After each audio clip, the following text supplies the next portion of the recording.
I want to give a beginning shout out to the 3 people, who downloaded both of my podcasts that were available within 24 hours of me posting them. I hope you liked them. I hope they interested you. I think this one is going to be pretty good. I just wanted to say hi to you guys, and maybe tomorrow there will be 4. I will tell you a story because I seem to be in a very good mood tonight.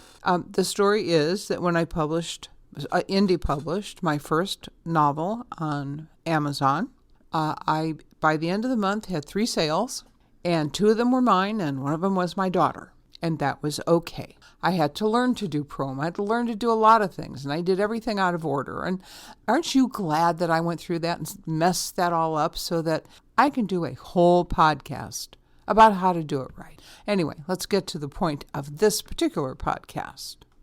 So this is the 3rd podcast of the first season, I guess they call it, like we're a TV show, and it is the 2nd episode. We are now at You Have a Book, and you want an agent. You're going to choose one. You're going to look for one. You're going to ask for advice.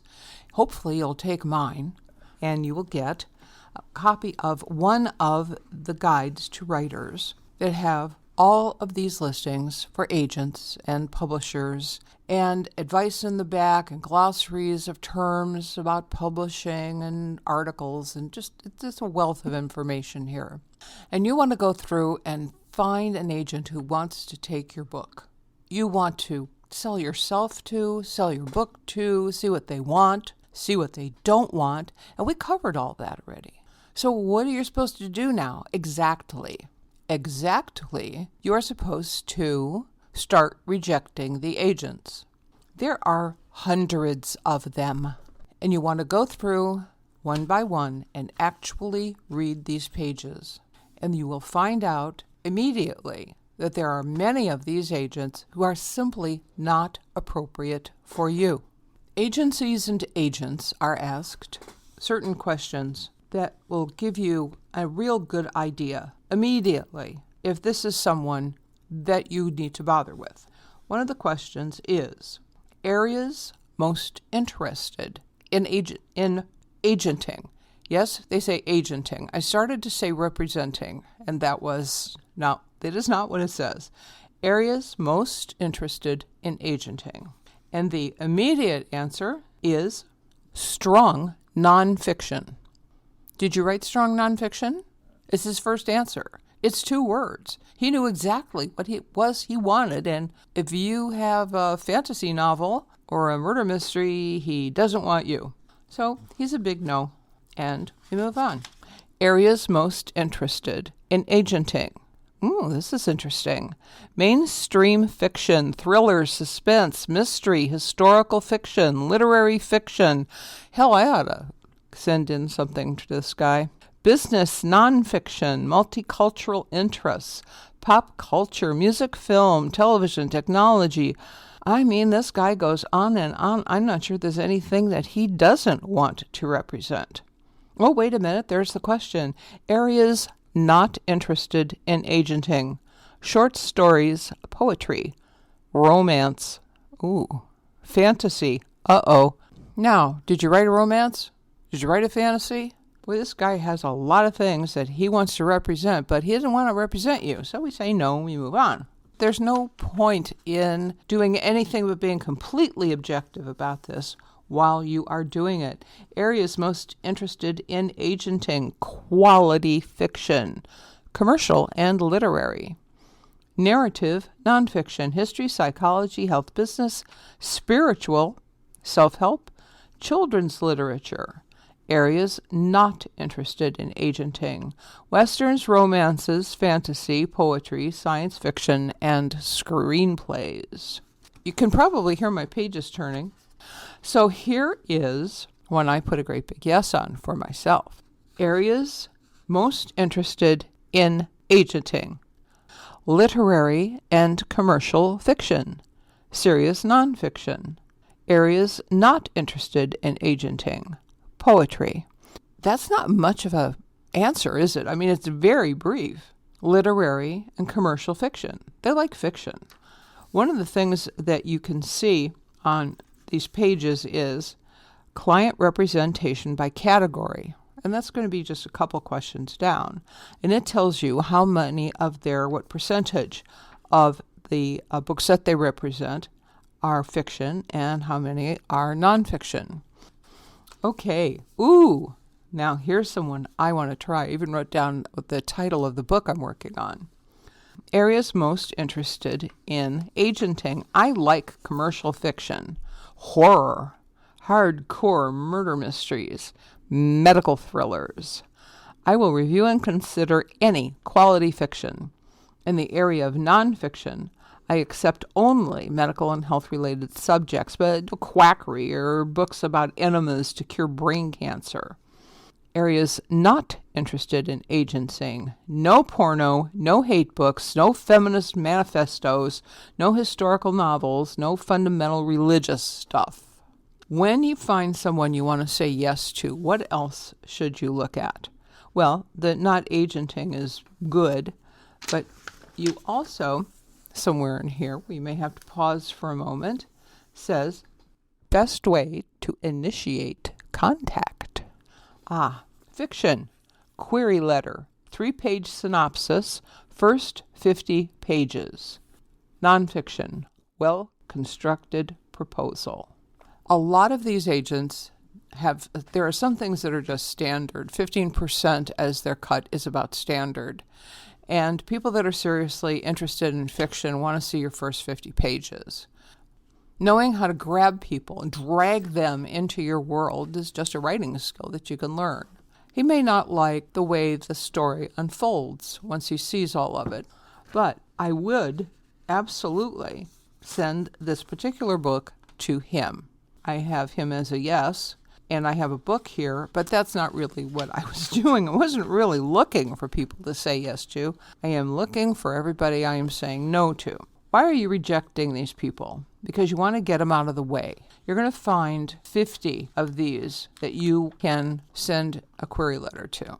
If you can't get a good response, if you can't get a request for something out of 50 agents where you have read what they have to say, where you have decided, hey, I like this person's sense of humor, and I wouldn't mind working with them. Go through these books, get rid of everybody, find your gems, because you're going to find them automatically as you start doing this. And you're going to find other things that you really do want to look at.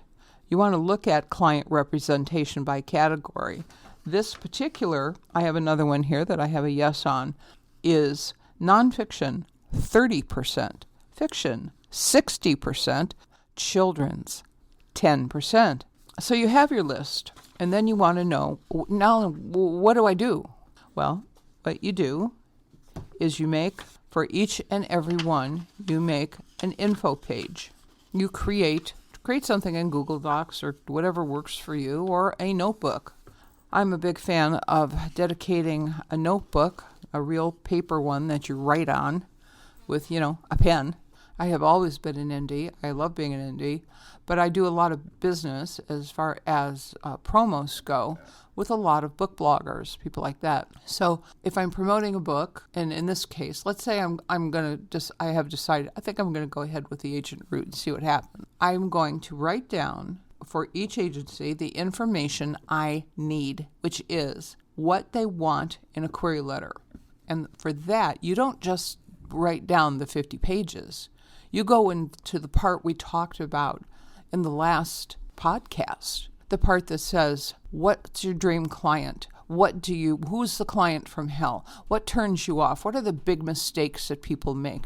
It's going to be different. It will be different for different agents. Also, you'll come across larger agencies or agencies where they are owned and operated equally by 3 partners. And when it says, what are you looking for? It'll give you the name of the partner and then what that partner looks for. And then the name of another partner. And that partner might be looking for something entirely different. And so you've got 3 people. It's in one paragraph too. So you've got to search them out. Know that this happens. And you might find the perfect agent in there. And you want to make sure that you put it to that agent's attention. That's another thing that you're going to put in your notebook. put in your notes for that specific agency before you ever even think about starting to write a query letter. Because if you think you're going to do a boilerplate query letter and just send it out to a bunch of people, you're making a mistake. Good enough isn't. Be a professional. To become a professional, you will do more. If you were on the Great British Baking Show, you would be practicing those recipes every night until you had them down perfect, until they were within time, until you had enhanced the flavor, until you had adjusted for the difference between the oven you have at home and the ovens they have at the show. You will make this professional. Know each and every one of these agents that you're going to write to. And you know what'll happen? Let's say you have your notebook and you give them each a page. What will happen while you're just writing notes from the book is all of a sudden something's going to jump into your head that you want to say to this guy. You want to say something to her. You want to have an opening that says, I'm writing to you because you went to University of Denver and so did I, and I'm pretty sure we're remembering the same place to go for coffee, and I've been away from home for so long, just writing to you even though you don't live there anymore. It reminds me of home. Maybe someday we'll talk about Denver. Right now, how about I'll tell you about my book. And I would do that. That's me. It's not you. It's me. It's the way I do things. But you can do it too if you want. You can do something that you do. You connect on a personal level if you can. If you can find a way to do that, you do that. If you ever meet an agent socially somewhere, you do not try to sell them a book or yourself. Ask about them. Ask what they represent. Say, hey, what is the client from hell like? Because I write. I don't want to be that person. Be interested in them. Make a friend of them. And then ask about their golf game or whatever that they are personally. So personalize your letters. Make some notes to yourself.